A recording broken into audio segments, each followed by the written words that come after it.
Las noticias en contexto con Adela Coriad. Bienvenidos, gracias por estar en contexto. El tema de la Caja de Seguro Social no deja de sorprendernos en esta semana.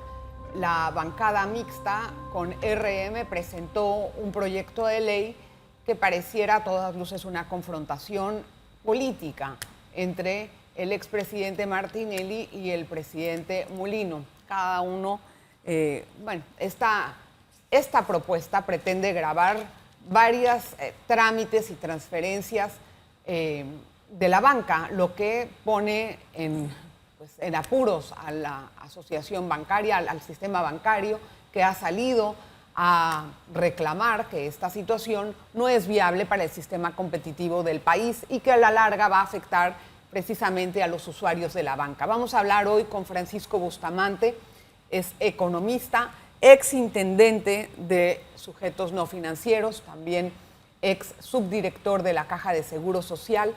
Es una persona que nos puede dar muchas luces sobre el tema. Gracias, Francisco, por estar con nosotros. Bienvenido. Gracias por la invitación. Bueno, hay muchos puntos que me gustaría tratar de abarcar en la entrevista.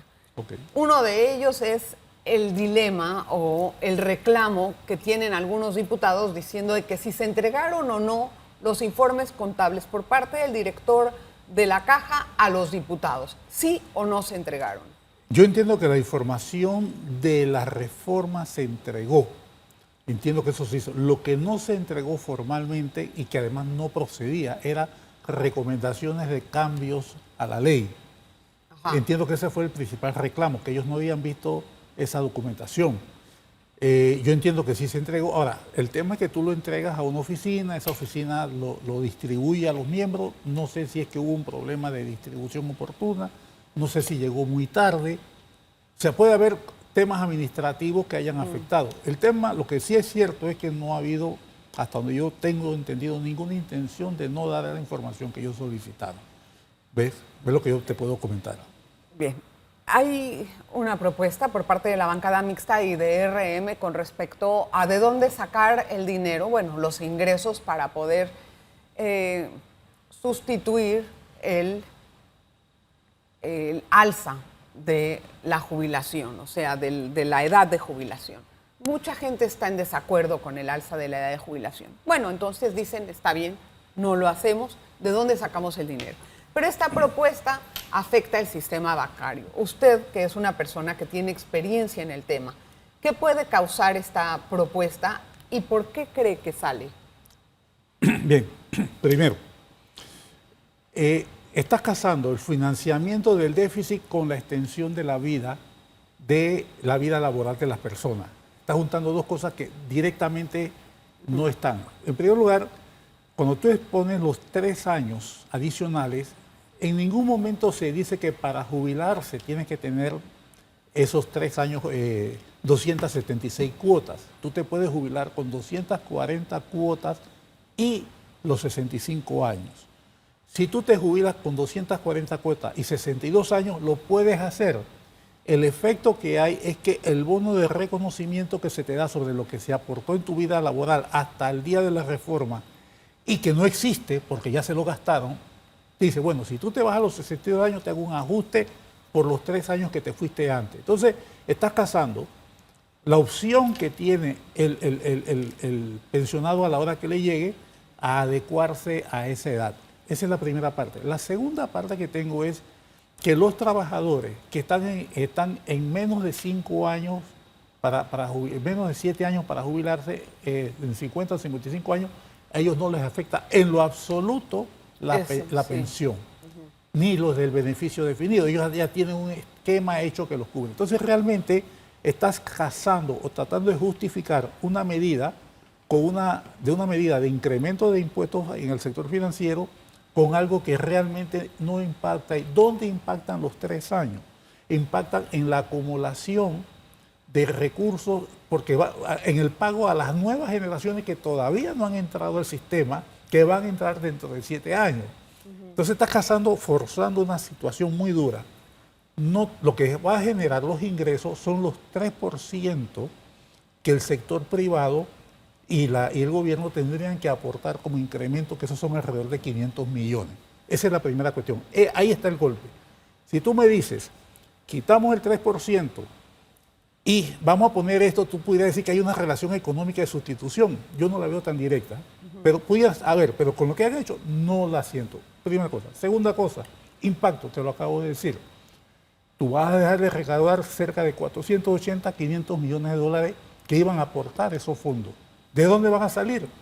Del erario público. ¿Cómo los va a recaudar el Estado? Va a tener que ajustar ingresos y demás, porque el presupuesto aprobado, y eso es lo que he venido sosteniendo, está inflado e irrealista y tendrán que ver cómo lo cobran.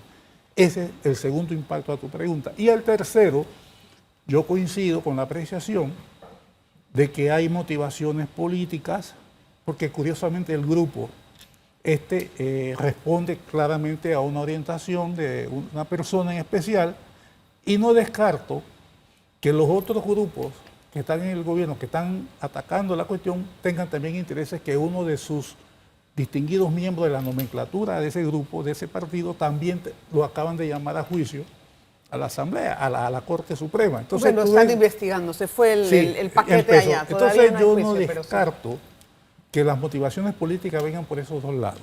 Es mi apreciación. Entonces tenemos un panorama mucho más complejo del que es una discusión de las reformas. Así es. Es simplemente, no es nada más, revisar cada artículo por artículo, sino que estamos viendo ya que los ingredientes políticos están directamente relacionados con este trabajo que deben de hacer los diputados, y al final le voy a decir lo que está pasando. Usted y yo vamos a quedar afectados porque hasta que se entiendan los políticos puede pasar cualquier cosa. Mientras tanto, nosotros que no tenemos vela en este entierro podemos quedar muy afectados por las decisiones que se tomen.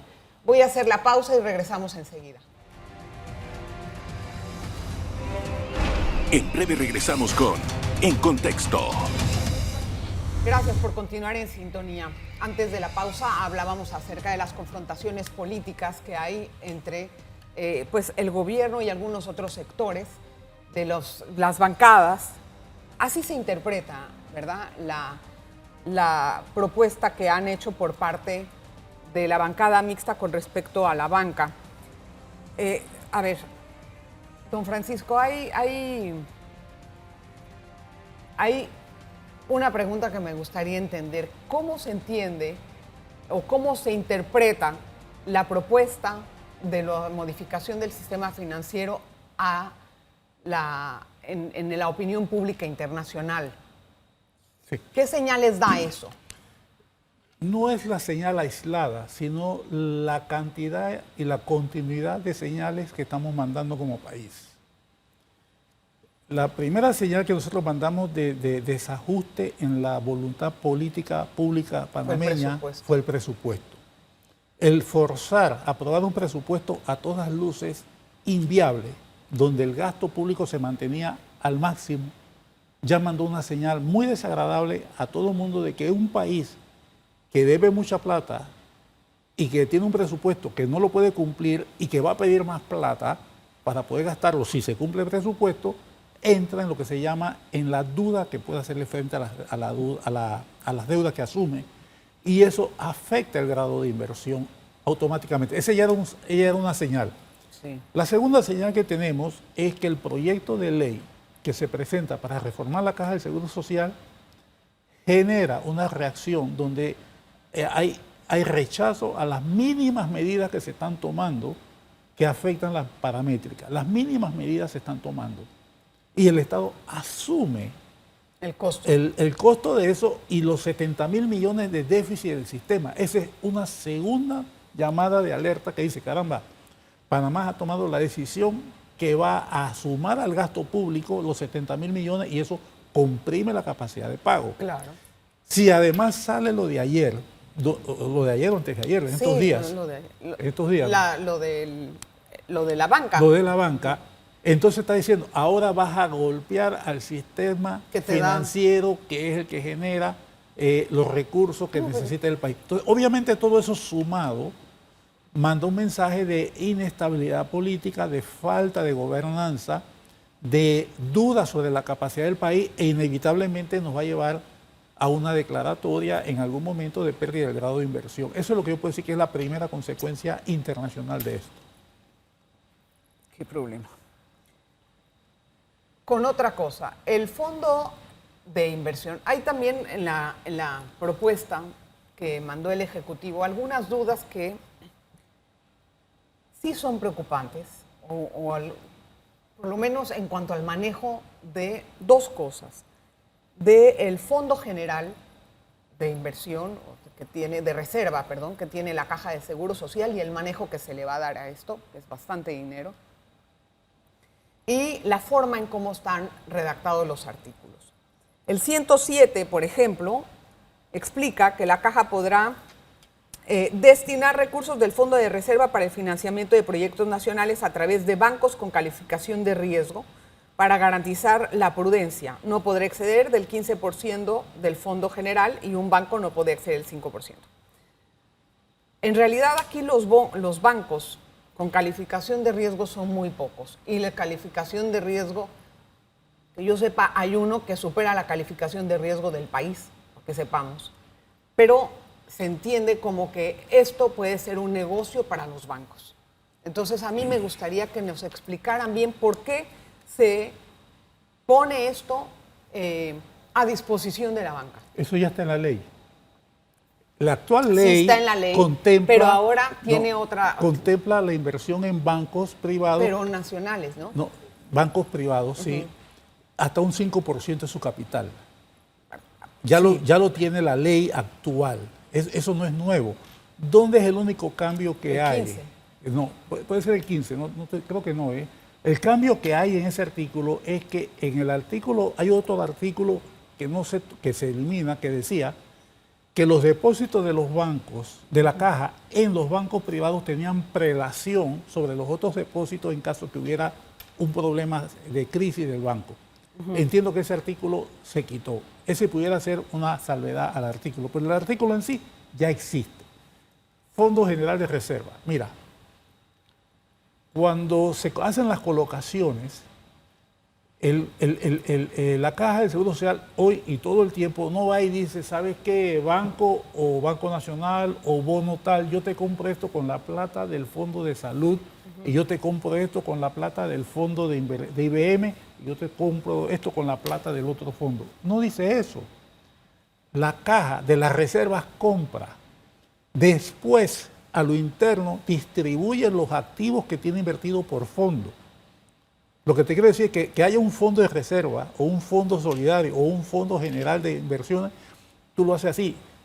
Vamos a ver el caso de BlackRock, que es una de las grandes inversionistas. Obviamente BlackRock cuando invierte no dice, yo te voy a comprar 1.000 millones, de los cuales 100 millones me los dio Adelita. Y 50 millones, no dices así. Ellos dicen, compro 1.000 millones, es una bolsa. Esto es algo similar. La bolsa, fondo de reserva, el fondo que maneja la Caja, se invierte sin identificar de qué fondo viene, pero internamente se clasifica por fondo. Sí, yo entiendo eso, pero hay que entender una cosa. ¿A cuánto asciende, por ejemplo, esa suma del Fondo General de Reserva? Está alrededor de los 10.000 millones de dólares. Imagínate, 10.000 millones de dólares mueven un mercado inmenso. ¿Cómo no? Entonces, no nada más vas a invertir afuera, sino acá. ¿Cómo yo, como ciudadana, estoy segura de que las inversiones que se van a hacer localmente o afuera no van a tener el riesgo de que después me digan, no, es que este banco quebró, no, es que la super agarró y disolvió este banco? Vamos por parte, vamos por parte. Primero, a mayor riesgo, mayor rendimiento. Sí, pero tú estás hablando de los fondos de pensiones, no de ahorro. Déjame terminar. Todos los fondos de pensiones tienen una característica. La normativa de ellos dice que tienen que invertir en títulos de AAA, de primer grado, de primer nivel de seguridad. Esa condición se tiene que dar en cualquier título que se invierta. En segundo lugar, el diseño de la ley tiene dos instancias que se crean. Una de análisis de inversiones y una de análisis de riesgos. Esas dos entidades tienen que asesorar al director y a la junta directiva sobre las inversiones que se van a hacer. Pero como ellos no están en el día a día de los mercados, se hace a través de instrumentos de operadores de mercado que tienen licencia. La Caja del Seguro Social no puede llegar a ninguna bolsa diciendo yo directamente compro. Yo entiendo. Tengo que ir por un intermediario. Así funcionan los mercados. Así es. Definitivamente que la redacción de esos artículos puede mejorarse. Es que le da mucha facultad Debe al director. mejorarse. Pongamos que el director tiene que consultar a la Junta Directiva. Sí, pero aún Pero así, no. él es el que decide después. La consulta no es mandatoria. No, es que bueno, esas son el tipo de reformas que se puede poner. Que vaya a la Junta Directiva y que la Junta Directiva apruebe. Ahora bien, Ni siquiera la Junta Directiva, perdón que te interrumpa, yo pondría gente especializada en el tema. está poniendo 2 comisiones especializadas que van a hacer los análisis para poder hacer la operación. Y después de eso, a la Junta Directiva. Yo diría, va a la Junta Directiva. Ahora, tendríamos que tener una Junta Directiva que entienda del problema. La Junta Directiva que nosotros tuvimos nos costó más de $100 millones por no querer tomar las decisiones financieras que había que hacer. 100 millones que salieron de los bolsillos de los asegurados. Porque la Junta no tenía la capacidad para entender lo que se estaba haciendo. Bueno.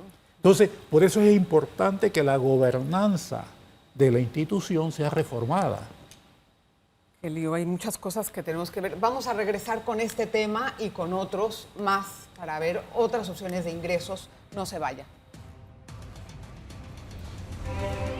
En breve regresamos con En Contexto. A ver, Me gusta. la verdad es que estamos hablando antes de entrar al programa acerca de las opciones que tiene o que se le da en la ley, en el proyecto de ley para invertir, ¿verdad? A la Caja de Seguro Social con este Fondo General de Reserva. Entonces, en uno de los artículos, que es el 108 le dice que pueden invertir en títulos con garantía hipotecaria de vivienda, que pueden invertir en títulos de valores o valores de renta fija de empresas de capital nacional o internacional y títulos de participación mixta, ¿verdad?, que hayan sido, digamos, regulados por la Super de Valores. Así es. Ahora, yo como ciudadana, y perdón que yo haga esta pregunta, pero puedo sentir cierta desconfianza por estas 3 posibilidades de inversión debido a la experiencia que hemos visto en cuanto a el comportamiento de algunas empresas, a la falta de credibilidad que tenemos en las instituciones. Yo creo que eso está interfiriendo mucho en la posibilidad que le estamos dando a la Caja de Seguro Social para manejar el dinero. Sí. Y también que es muchísimo dinero y Mira, no se maneja con una persona, sino con un team importante que todos los días tiene que estar mirándolo. Mira, con la estructura administrativa de la Caja del Seguro Social de hoy, que es un ministerio, cuando en realidad es una empresa financiera, es muy difícil que tú puedas lograr diversificar inversiones. Cuando se critica que la Caja del Seguro Social coloca en bancos estatales, ¿por qué lo hace en bancos estatales? Por 2 razones. Primero, los bancos estatales tienen la garantía de la nación, de tal manera de que si un banco estatal falla, la nación es responsable por los fondos. Sí, pero Si ya la tú nación vas- no va a tener dinero. Somos Pero digo, por responsables de cuánto. por eso se pone ahí. Si tú vas a un banco privado, el banco privado tiene que tener una calificación de riesgo alto y además de eso, los títulos que puedas comprar a través de ellos tienen que ser de una graduación de título alto. ¿Qué tenemos aquí? Que tiene que haber una superintendencia que supervise los fondos de pensiones. Eso no existe actualmente. Es una función que se hace a través de valores hasta donde se puede, ¿no? Entonces, tenemos eso. Y tenemos que tener normas y penas severas para esos mercados. Ahora mismo se va por la vía ordinaria civil. No hay una superintendencia que vigile esas cosas, salvo la de valores. Volvemos a caer. El tema que ha habido, tú lo acabas de mencionar. Hay una falta de confianza total en el gobierno. O en las instituciones. O en las instituciones de gobierno, y vamos a decirlo, y en las personas que han ejercido los cargos.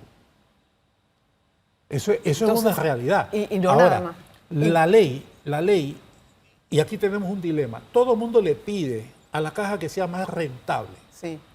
Ser más rentable significa tomar riesgo. Sí. Tomar riesgo es entrar a los mercados financieros, donde a cada rato tenemos un problema. Sí, pero tú puedes ir en un mercado conservador. ¿Cuál es el mercado? Pero entonces tu rentabilidad va a ser menor.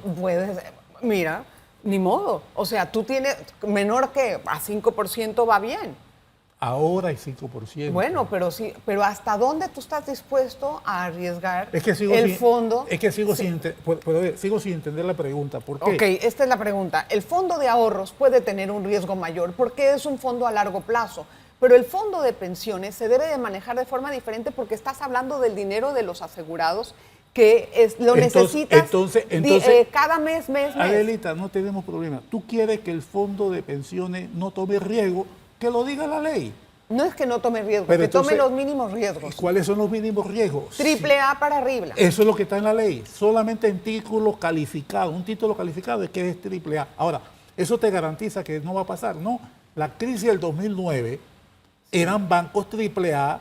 Es verdad. Que limitaron los famosos documentos subprime y provocaron la crisis que hay. Y después ha habido el caso Maddox, que era AAA. Sí. O sea, lo que, ahora, sí, ¿qué es lo no que son infalibles. No son infalibles. O sea, el riesgo va a haber. Entonces, ¿qué es lo que cabe? Una mezcla de títulos Sí, no tienes que que poner tiene todos que los hacerse huevos. para poder diversificar riesgo.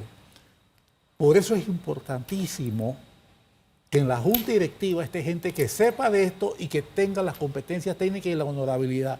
Por eso es importante que en la cabeza del Seguro Social esté gente que sea honorable y que tenga las competencias. Te doy un ejemplo. Yo no pudiera ser director con la nueva ley porque dice que tiene que ser especializado en temas de financieros y actuariales. Yo no soy Tú especialista. eres economista. Pero no soy especializado en ese tema. ¿Me explico? Entonces, yo no pudiera ser director de la caja. Otra cosa Lo que te importante. quiero decir es que se ha restringido de tal manera tratando de que las personas que lleguen ahí sepan lo que están haciendo. sepan lo que están haciendo. Lo que tiene que venir de ver es las consecuencias si hace la cosa mal. Sí. Debe haber penalidades severas para eso. Ahora, Eso no está yo pautado. te voy a decir también una cosa. ¿Tú crees que por $7,000 tú vas a conseguir tipos o tipas que se están ganando $15, $20,000 gestionando fondos mucho menos complicados? O $30,000 más bonificación. No lo vas a conseguir. Sí, es difícil encontrar el recurso No lo vas a humano, conseguir. pero hay otra cosa importante. O sea, la Caja de Seguro Social, al hacer toda esta reforma, va a tener que tener sus estados financieros auditados al día. Mira. O sea, eso es otra de las cosas que si estamos hablando de 10,000 millones de dólares de manejo, también tenemos que hablar de estados financieros Adelita, al día. voy más allá. Voy más allá. Mira, yo fui tesorero del Banco Nacional en un momento de mi vida pasada. Y a mí me tocó también ser gerente de operaciones en un momento dado. El Banco Nacional operaba con estados financieros con 3 meses de atraso y los auxiliares hasta con 6 meses o 1 año de atraso. Nosotros lo llevamos al día. Al día. Bueno, es Nosotros que sí, cerramos el banco a las 4 de la tarde y a las 7 de la noche estaba el estado financiero. Y a las 12 de la noche estaban todos los auxiliares al día. Así debería de ser. En el Seguro Social, hoy, yo pido la posición líquida de nosotros y te dan es lo que hay en los bancos. No me dice a mí, y dame los compromisos de la semana. No No lo los tengo. tienen. Entonces, lo que nosotros tenemos, y te voy a decir parte del problema, eso no lo sabe la ciudadanía. Como el Seguro Social está metido dentro del sector público no financiero, las disposiciones de cierre fiscal las dicta el MEF, no el seguro.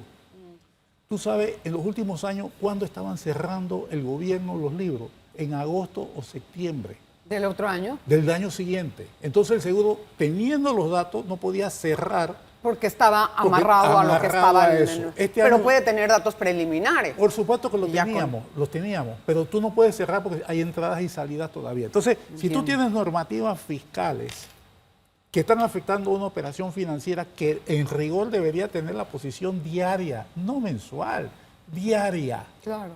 Las estructuras financieras y operativas de la caja no lo permiten. Y otra cosa... Por eso es que la gobernanza tiene que cambiar, tiene que migrar a un nuevo perfil de gestión de entidad. Y eso es también un asunto cultural que necesitamos. No, porque en un banco tú lo tienes. No, sí, pero En un en banco cuanto tú- a la ciudadanía, Mira, ¿quién ok. dirige la caja? Exactamente. Es un asunto cultural, En más un que otra banco, cosa. es más, cuando yo era muchacho, yo nunca quise entrar a los bancos porque te decían que tú tenías que donarle tu tiempo al banco y los muchachos se quedan trabajando hasta la medianoche o hasta el día siguiente gratis. A mí no me agarren en eso. Así no me das A mí no me agarren en eso, yo no entro. Ay, Francisco, tenemos mucho que conversar. Te agradezco mucho la visita. Nada. De verdad. Gusto en verte siempre. Muchísimas Adelita. gracias y gracias por la explicación. Es de mucha utilidad, por lo menos. Vale. A mí me ayuda mucho. Gracias a usted por ver el programa y nos vemos la próxima. Las noticias en contexto con Adela Coriad.